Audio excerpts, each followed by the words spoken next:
Hi friends, SPM క్రియేషన్స్కి స్వాగతం. Friends, ఈపీఎఫ్ఓకి సంబంధించిన మరొక అప్డేట్. ఉద్యోగి పెన్షన్ పథకం గురించి మీకు ఎంతవరకు తెలుసు? ఈపీఎఫ్ గురించి మొత్తం క్లియర్ కట్గా ఈ వీడియోలో ఎక్స్ప్లెయిన్ చేయడం జరుగుతుంది. దానికోసం మీరు ఈ వీడియో స్కిప్ చేయకుండా పూర్తిగా ఎండ్ వరకు చూడగలరు. అలాగే మరిన్ని వీడియోస్ కోసం మన ఛానల్ను సబ్స్క్రైబ్ చేసి లైక్ చేస్తూ కామెంట్ చేయగలరు. అలాగే షేర్ చేయగలరు. మరిన్ని అప్డేట్స్ మరియు మరిన్ని వీడియోస్ కోసం మన ఛానల్ను సబ్స్క్రైబ్ చేశాక పక్కనున్న బెల్ ఐకాన్ను క్లిక్ చేయడం ద్వారా మేము చేసే ప్రతి వీడియో మీకు నోటిఫికేషన్గా రావడం జరుగుతుంది. Friends, employees provident fund organisation ఈపీఎఫ్ఓలో ఉన్న ఉద్యోగులకు వారి కుటుంబాలు వివిధ ప్రయోజనాలను పొందుతాయి. దీని గురించి చాలా తక్కువ మందికి మాత్రమే తెలుసు. ఇదంతా పెన్షన్లకు సంబంధించిన సంగతి. ఈపీఎఫ్ఓలో సభ్యులుగా ఉన్న ఉద్యోగులు జీతంలో కొంత భాగాన్ని ప్రతి నెల పీఎఫ్లో వేస్తారు. ఇది పదవి విరమణ కోసం మాత్రమే కాకుండా కుటుంబానికి ఆర్థిక భద్రతను ఎంప్లాయీస్ ప్రావిడెంట్ ఫండ్ ఆర్గనైజేషన్ ఈపీఎఫ్ఓలో ఉన్న ఉద్యోగులకు వారి కుటుంబం వివిధ ప్రయోజనాలను పొందుతాయి.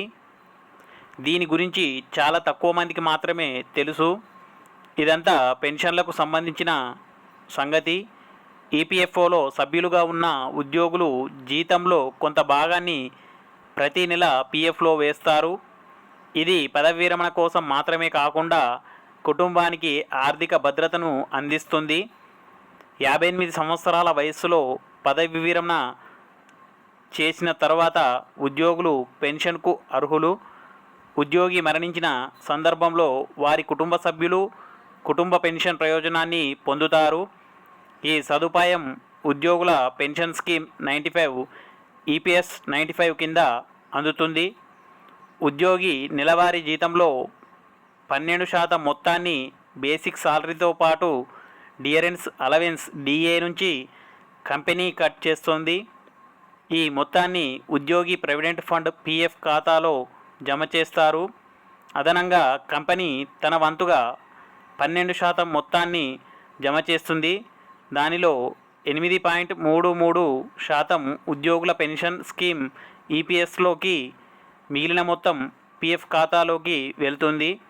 అయితే పెన్షన్ మొత్తం 15,000 రూపాయల ప్రాథమిక జీతం ఆధారంగా లెక్కిస్తారు. ఉద్యోగి పెన్షన్ పథకం గురించి మీకు తెలుసా? ఉద్యోగి పెన్షన్ పథకం గురించి, ఈపీఎఫ్ గురించి మొత్తం డౌట్స్ క్లియర్ కోసం ఈ వీడియో చేయడం జరిగింది. ఉద్యోగి పెన్షన్, ఈపీఎఫ్ గురించి మొత్తం డౌట్స్ క్లియర్ కావాలంటే ఈ వీడియో స్కిప్ చేయకుండా పూర్తిగా ఎండ్ వరకు చూడండి. ఈ విధంగా ప్రతి నెల ఉద్యోగి పెన్షన్ ఖాతాలో 1,250 రూపాయలు జమ చేస్తారు. ఉద్యోగి జీతం నుంచి పెన్షన్ మొత్తాన్ని తగ్గించడం కోసం జూలై 11, 2023 వరకు ఆప్షన్ కూడా ఉండేది. పెన్షన్ ఖాతాకు కనీసం 10 సంవత్సరాల పాటు చందా చెల్లించి ఉంటే ఉద్యోగి పదవి విరమణ తర్వాత జీవితకాల పెన్షన్ అర్హులు అవుతారు. పెన్షన్ మొత్తం ఎంత అనేది ఫార్ములాను ఉపయోగించి లెక్కిస్తారు. కానీ కనీస పెన్షన్ రూపాయలు 1,000 నుండి ఉంటుంది. ఈపీఎస్ 95 కింద పెన్షన్ సౌకర్యం సభ్యునికి మాత్రమే కాకుండా ఉద్యోగి పదవి విరమణకు ముందు లేదా తర్వాత మరణించిన సందర్భంలో జీవిత భాగస్వామి పిల్లలకు కూడా వర్తిస్తుంది. ఈ పథకం కింద కుటుంబ సభ్యులు ఎప్పుడు ఏ రకమైన పెన్షన్ని పొందుతారో తెలుసుకుందాం.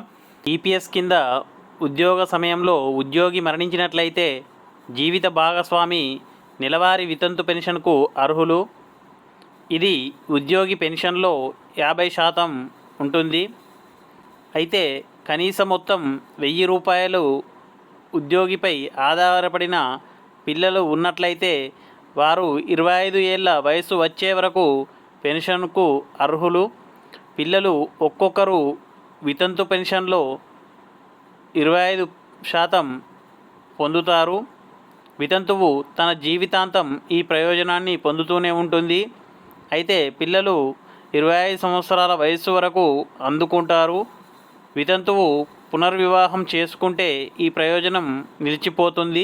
ప్రస్తుతం ఓ కుటుంబానికి 1,500 పెన్షన్ అందుతుందనుకుంటే ఉద్యోగి మరణించిన తర్వాత అతని భార్య కూడా మరణించినట్లయితే పిల్లలు పెన్షన్కు అర్హులు. అర్బన్ పెన్షన్ పథకం కింద వితంతు పెన్షన్ మొత్తంలో 75% ఉంటుంది. ఈ ప్రయోజనం ఇద్దరు పిల్లలకు కలుగుతుంది. పింఛన్ కోసం ఒక చిన్నారికి కనీస మొత్తం 750 రూపాయలు. ఈ ప్రయోజనం ఇద్దరు పిల్లలకు అంటే వారికి 25 సంవత్సరాల వయసు వరకు పొడిగించబడుతుంది. అయితే అందులో ఎవరైనా దివ్యాంగులుంటే వారు తమ జీవితాంతం ఈ పెన్షన్ని అందుకుంటారు. ఒక ఉద్యోగి ఇంకా వివాహం చేసుకోకపోతే కొన్ని కారణాల వల్ల ఉద్యోగ సమయంలో మరణించినట్లయితే కుటుంబ సభ్యుల పెన్షన్ ప్రయోజనాన్ని ఉద్యోగి తండ్రికి ఇస్తారు. తండ్రి లేనప్పుడు ఉద్యోగి తల్లికి ఆమె జీవితాంతం ఈ ప్రయోజనం అందిస్తారు. కనీస పెన్షన్ మొత్తం 1000 రూపాయలు. ఈపీఎస్ కింద కుటుంబం పెన్షన్ ప్రయోజనాన్ని పొందడానికి ఉద్యోగి మరణ ధృవీకరణ పత్రాలు, లబ్ధిదారుని ఆధార్ కార్డు, పిల్లల బ్యాంకు ఖాతాల వివరాలు, పిల్లల వయస్సులు ధృవీకరణ పత్రాలను తప్పనిసరిగా సమర్పించాల్సి ఉంటుంది. ఆ ఉద్యోగి భార్య ముందుగా ఈ పత్రాలను సేకరించి ఆపై వాటిని ఉద్యోగి కంపెనీకి చెందిన హెచ్ఆర్ విభాగానికి లేదా ఈపీఎఫ్ఓ ప్రాంతీయ కార్యాలయం ద్వారా సమర్పించాలి. ఈపీఎస్ నిర్వచనం ప్రకారం కుటుంబ సభ్యులలో తల్లిదండ్రులు, జీవిత భాగస్వాములు, పిల్లలు ఉంటారు. చట్టబద్ధంగా దత్తత తీసుకున్న పిల్లలను కూడా కుటుంబంలో భాగంగా పరిగణిస్తారు.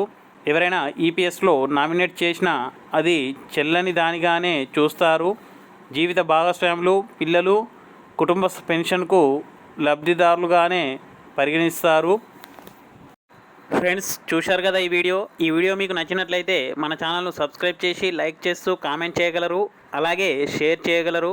మరిన్ని వీడియోస్ కోసం మన ఛానల్ను సబ్స్క్రైబ్ చేశాక పక్కనున్న బెల్ ఐకాన్ను క్లిక్ చేయడం ద్వారా మేము చేసే ప్రతి వీడియో మీకు నోటిఫికేషన్గా రావడం జరుగుతుంది.